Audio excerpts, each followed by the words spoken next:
Hello everyone, আজকে ছিল রথযাত্রা, তাই দুই বান্ধবী মিলে বেরিয়ে গেছিলাম রথ দেখবো বলে। কিন্তু রাস্তায় হঠাৎ ঠিক হলো গড়িয়াহাট যাব। তো গড়িয়াহাট যাব, কালেকশন কিছু কুর্তির দেখছিলাম ওখানে পৌঁছে, এবং নেয়ারও চেষ্টা করছিলাম, বার্গেনিং করছিলাম। প্রচুর কালেকশন আছে গড়িয়াহাটে, আর গড়িয়াহাট যাবো জুডিও দেখবো যাবো না, এটা তো হতে পারে না।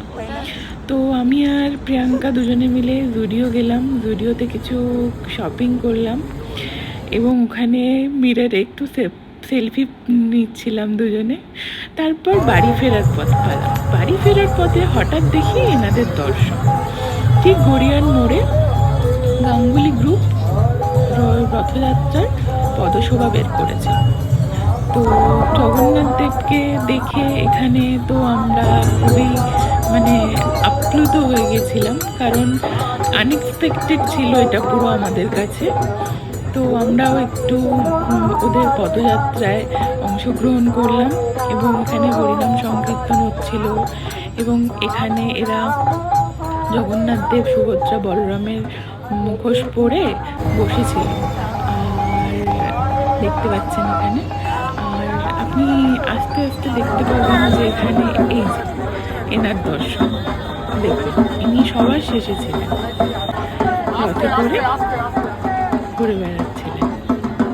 তো আমিও একটু রথ টানি, রথের দড়ি ধরে টানতে পারছিলাম না, খুব ভিড় ছিল এবং ভারীও ছিল, তো এদিক ওদিক হচ্ছিল। যাই হোক, তো মোটামুটি একটু টেনে তারপরে আমি সরে যাই, এবং আমি আর আমার বান্ধবী মিলে একটু এদিক ওদিক ঘোরাঘুরি করি এবং বাড়ি ফিরে আসি।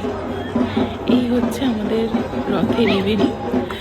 খুব ভালো কাটলো, খুব মজা করলাম, এবং এটা আমাদের কাছে আনএক্সপেক্টেড ছিল পুরো, যে রথের দেখা পাবো, রথ টানতে পারবো।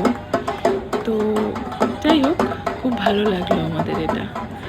তো আমার ভিডিওটা ভালো লাগলে অবশ্যই সাবস্ক্রাইব করবেন চ্যানেলটা, এবং শেয়ার করবেন এবং কমেন্ট করবেন। তারপরে ফটোশ্যুট করে আমরা বাড়ি চলে এলাম। Tata, thank you.